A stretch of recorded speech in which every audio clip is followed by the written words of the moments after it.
A continuación, desaparece un adolescente. La niña había avanzado hacia la oscuridad y había desaparecido. ¿Fue víctima de un engaño o se escapó con un amigo? Fue horrible. La gente no sabía qué pensar. Durante semanas surgían las preguntas, pero nadie daba respuestas. Hay algo que no cuadra. Es demasiado raro. Hasta que la policía encontró pruebas de un encuentro que había salido mal. Luchó con uñas y dientes. Fue genial. Fue ciencia de la buena.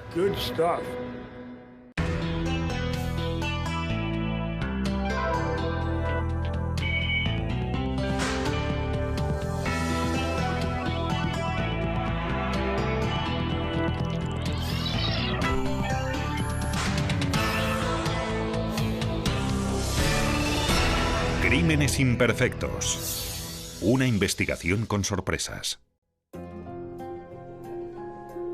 En las relaciones de pareja adolescentes, la pasión brota a raudales. Así que cuando Tara Mansi, de 16 años, se enamoró de su compañero de clase, Nick Zarova, pensó que el amor sería eterno. Tara y Nick sentían un amor muy fuerte, pero era como con los coches, iban a todo gas. A veces era maravilloso y otras un desastre. Cuando Nick acabó el instituto, se enroló en la Marina y le destinaron a la base naval de los Grandes Lagos, en Illinois. Tara se quedó en Virginia para acabar sus últimos años de instituto. Estaba enamorada y hablaba de él constantemente. Incluso pensaban en casarse.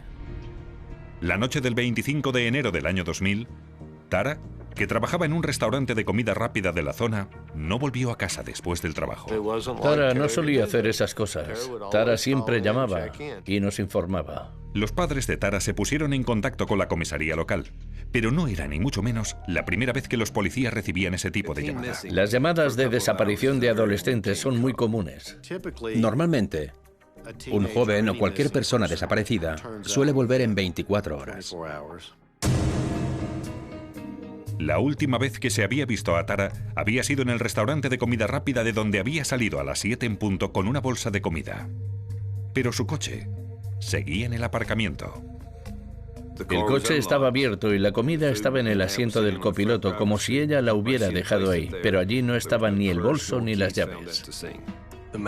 La pregunta era, ¿por qué no se había llevado el coche? Y también con quién estaba o dónde estaba.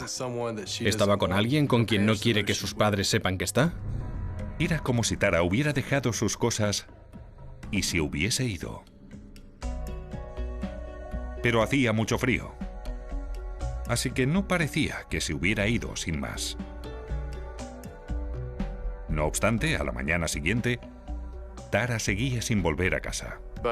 Los dos, la madre de Tara y yo, sabíamos en el fondo que algo no iba bien. Había quienes pensaban que se había escapado para irse con Nick. ¿Se habrá ido a Illinois? ¿Se habrá ido allí a ver a su novio?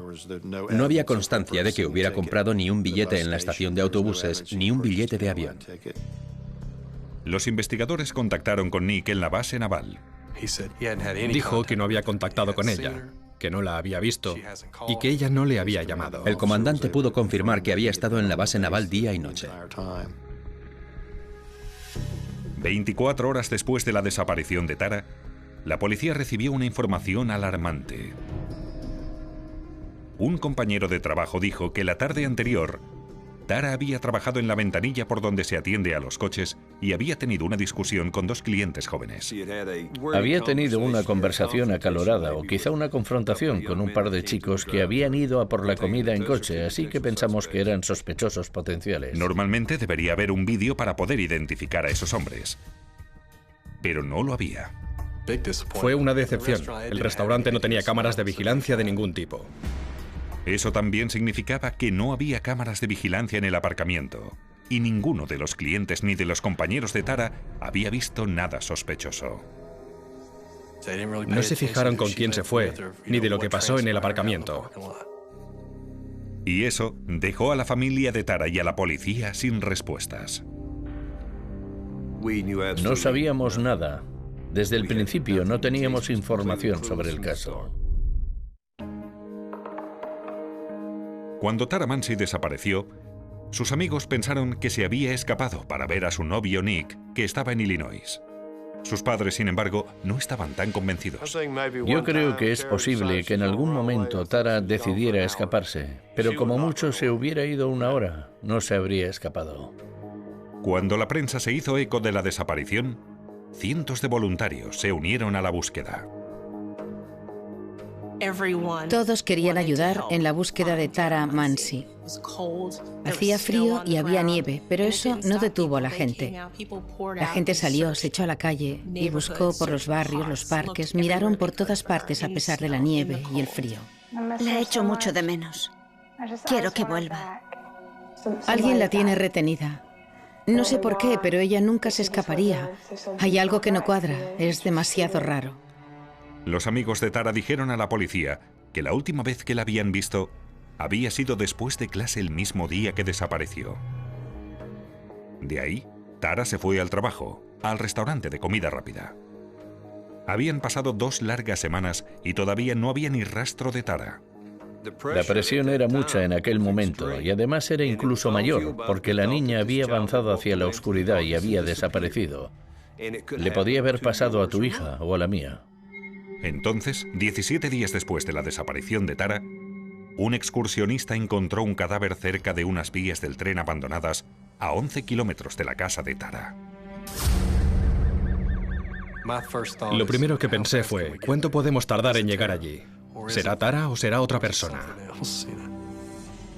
El cadáver estaba en el fondo de un barranco de unos 20 metros y prácticamente no se veía. Es surrealista lo que sientes cuando estás allí en el campo y ves que la víctima ha tenido una muerte violenta. La chica estaba desnuda de cintura para abajo y la habían matado de un disparo. Tenía heridas que indicaban que la habían tirado por el barranco después de muerta. El carné de conducir que llevaba en el bolsillo trasero confirmó lo que todo el mundo se temía. Se trataba de Tara Mansi. Tara era una chica especial, única, y es una pena que no haya podido vivir para enseñarnos a todos todo su potencial. Lo positivo fue que las bajas temperaturas ayudaron a los médicos forenses. Parecía que el cuerpo estaba bastante bien conservado. Recuerdo que pensé que esperaba que gracias a eso pudiéramos conseguir buenas pruebas. Pero el propio escenario del crimen era otra historia. Era un desfiladero, un barranco donde la gente tira neumáticos y cocinas. Fue muy difícil para los investigadores discernir lo que podía estar relacionado con el crimen de lo que no. En la parte superior del barranco había un cartucho del calibre 22 junto con las llaves del coche de Tara y partes de un cigarro. El filtro del cigarro estaba en el mismo escenario del crimen. Encontraron el filtro separado del cigarro. Muy poca gente quita el filtro del cigarro para fumárselo. Arrugada en un lateral, los investigadores encontraron la camiseta de Tara y en ella una prueba potencial. Se veía la sombra de la huella de una zapatilla de deporte en la parte frontal de la camiseta.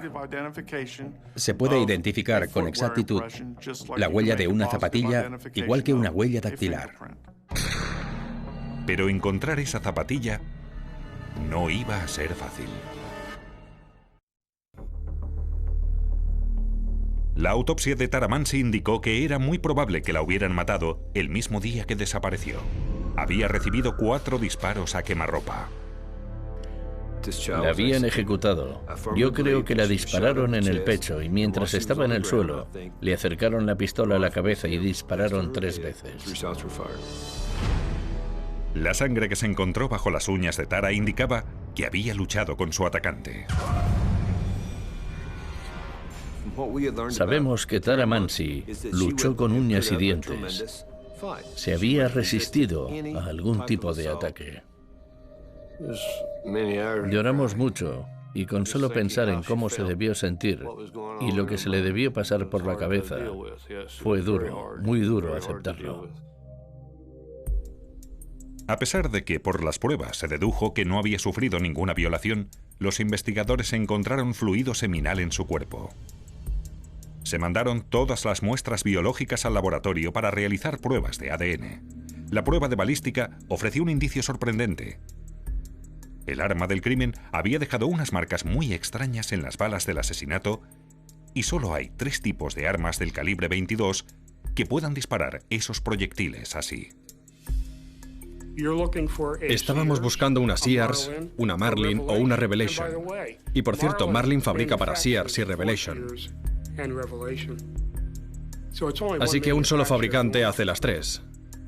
Cuando estás hablando de cientos de armas diferentes, que se queden en 3 es genial. Es una buena información. La desgarrada camiseta de Tara también podía ofrecer una posible prueba. Utilizando diversos tipos de luz, los forenses descubrieron una huella parcial y llena de barro en la parte frontal de la camiseta.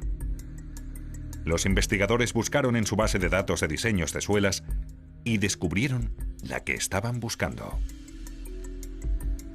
Pudimos indicar a la policía que tenía que buscar a un individuo con unas zapatillas para correr de la marca Nike con una suela de espiguilla. La huella no era lo suficientemente grande como para identificar el número de pie que tenía el asesino. No obstante, ofreció información muy valiosa. Entonces, los amigos de Tara contaron a la policía algo que no habían querido revelar antes. El día que Tara desapareció, ella y sus amigos habían estado fumando marihuana después de clase con un hombre mayor, que además era quien les había vendido la marihuana. Se trataba de Jeff Thomas, un hombre de 30 años. Me sorprendió muchísimo que hubiera un hombre de 30 años fumando marihuana con aquellos adolescentes. No tenía trabajo fijo y ni siquiera sabían si tenía casa, porque pasaba temporadas en el sótano de su novia. Tara y Jeff Thomas se conocían. Tara solía cuidar a la hija de 6 años de Jeff. Cuando investigaron a Thomas, vieron que tenía antecedentes penales.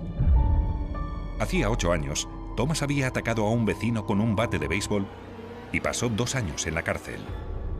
Cuando la policía le interrogó, Jeff Thomas negó cualquier relación con el asesinato de Tara y dijo que tenía una coartada. Gracias por haber venido. Descubrimos que su coartada no era sólida, sobre todo con respecto al lugar donde había pasado la noche. Jeff Thomas negó poseer un arma del calibre 22, pero dijo que su amigo, Kevin Williams, un albañil de 32 años, sí que tenía una. La policía se dirigió a casa de Kevin Williams con la esperanza de poder interrogarle y examinar su pistola. Pero su historia era muy diferente a la que había contado Jeff Thomas. Kevin Williams nos dijo que tenía un arma del calibre 22, pero que se la había dejado a Jeff Thomas, y desde entonces no la había visto. Williams admitió que, a veces, utilizaba la pistola para practicar con ella en su jardín trasero. Los investigadores sabían que esa era su oportunidad para descubrir si la pistola de Williams era el arma del crimen. Después de que Williams nos dijera que había disparado el arma en la zona trasera de su finca, pensamos que quizá podríamos encontrar cartuchos en el jardín. Sorprendentemente, los investigadores encontraron 2 cartuchos debajo del porche. Y tras examinarlos, vieron que coincidían con los encontrados cerca del cadáver de Tara. Fue genial. Fue ciencia de la buena, porque nos indicó que los cartuchos que habíamos encontrado se habían disparado con el arma del crimen. Pero, ¿dónde estaba la pistola? ¿Y cuál de esos 2 hombres decía la verdad? En aquel punto no sabíamos a quién creer. Los 2 hombres decían que habían dado el arma a otra persona. El principal sospechoso del asesinato de Tara Mansi era Jeff Thomas, el hombre al que habían visto fumando marihuana con Tara la tarde de su asesinato. Pero el arma del crimen pertenecía a Kevin Williams, un amigo de Jeff. Los 2 decían que el otro era quien tenía la pistola en el momento del asesinato de Tara. Pero entonces sucedió algo muy extraño. una nueva testigo apareció con otra historia, diferente. Señora, ¿se ha saltado usted la señal de stop? Había una mujer a quien habían parado por no respetar las normas de tráfico, que sabía algo más sobre el caso. Creo que sé algo sobre la desaparición. Se llamaba Barbara Helton y contó a la policía algo que no había dicho en las últimas semanas. Dijo que conocía a Jeff Thomas, que le había dejado vivir en su casa durante los días en que Tara Mansi había muerto. Y que la noche del asesinato, Jeff volvió a casa visiblemente nervioso. ¿Qué te ha pasado? Estás lleno de barro. La he liado. Estaba sucio, lleno de barro. Estaba triste y le dijo que la había liado. Dijo, no la habría hecho daño si me hubiera dado lo que quería. Le pregunté de qué estaba hablando y me dijo que ella no quería acostarse con él. Dijo, no quería acostarse conmigo. Y eso le cabreó. Me dijo que él le había contado que le había disparado 3 veces en la cabeza. Dijo que era el estilo ejecución. No sé lo que significaba eso. Lo llamó el estilo ejecución. Sí. El número de disparos formaba parte del secreto de sumario. La policía no había revelado esos datos a la prensa por cosas como esta. Solo lo sabíamos nosotros, el asesino y el forense. Pero si la historia de Helton era verdad, ¿por qué no había ido antes a la policía? Tenía miedo de Jeff Thomas, temía por mi integridad. Solo se decidió a hablar cuando tuvo delante al agente de policía que la había parado por una infracción de tráfico.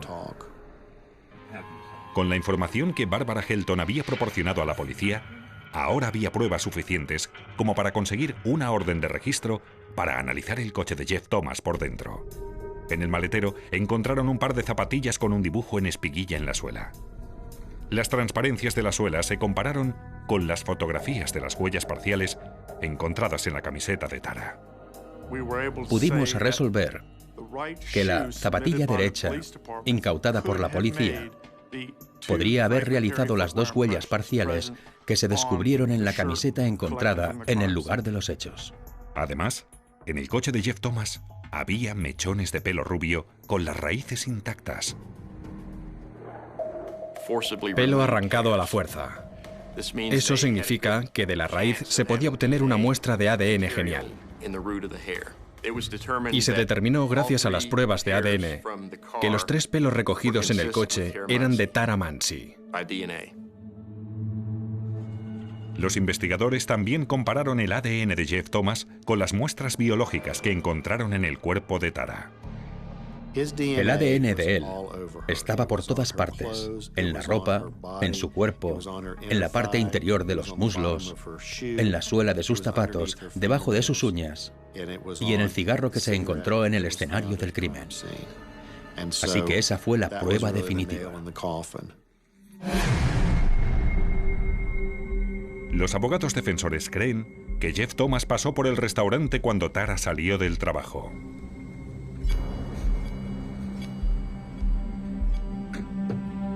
Quizá la invitó a fumar marihuana en algún sitio apartado, tal y como habían hecho anteriormente esa misma tarde.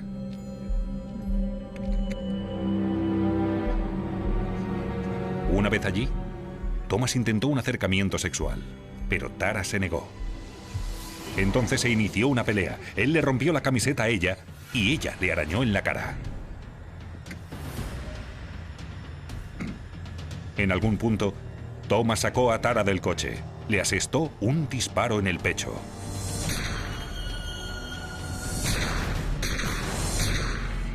Tres disparos más en la cabeza y dejó la huella de su zapatilla en la camiseta de Tara. Empujó el cadáver por el barranco y se fumó un cigarrillo después de quitarle el filtro. ¿Siempre quitas los filtros de los cigarros? Es una manía. Lo hago desde siempre.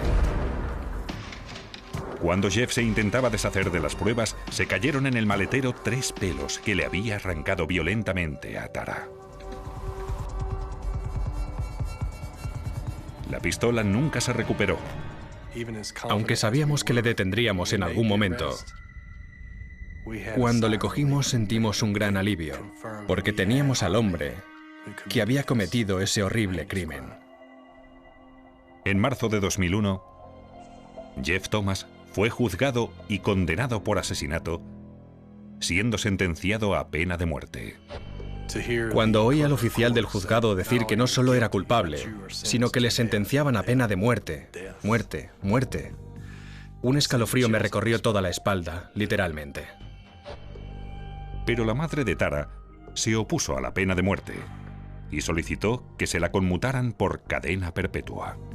Nadie se imaginaba que la madre de una chica a la que habían matado con tanta violencia fuera tan clemente o tan fuerte como para pedir que le perdonaran la vida al asesino de su hija. En 2002, el Tribunal Supremo de Virginia le condenó a cadena perpetua sin libertad condicional. La familia de Tara sabe que sin la ciencia forense, el caso nunca se habría resuelto. Al principio pensamos que no iban a conseguir resolver un caso así, y creo que nunca se habría resuelto de no haber sido por la policía de Pulaski. Al final, conseguimos muchas pruebas circunstanciales, pero las pruebas forenses fueron las más importantes. Era una joven estudiante de instituto. No tuvo mucho tiempo para vivir en este mundo. Es una tragedia, y nosotros estamos aquí para ayudar a encontrar la verdad y la justicia en casos así.